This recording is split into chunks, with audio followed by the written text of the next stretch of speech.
नमस्कार, मी सिया सतीश साळवी इयत्ता 9वीमध्ये शिकत आहे. मी कर्मवीर भाऊराव पाटील विद्यालयाची विद्यार्थिनी आहे. गेल्या 2 वर्षापासून आम्ही रोबोटिक्स शिकत आहोत, पण आधी या सगळ्यात इंटरेस्ट नव्हता. गेल्याच वर्षी आम्ही रिजनल्समध्ये पार्टिसिपेट केलं. रिजनल्समध्ये सिलेक्शन झाल्यानंतर आम्ही नॅशनलसाठी पुण्याला गेलो. तिथे माझा कॉन्फिडन्स लेवल वाढला. मला काय येतं, कोणकोणते इनोव्हेशन्स करता येतात ते मला समजलं.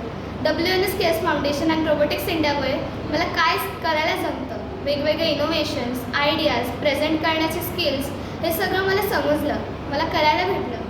आणि आत्ताच हल्ली आम्ही WNS फाउंडेशनकडून सादर केलेल्या सायन्स एक्झिबिशनमध्ये पार्टिसिपेट केलेलं.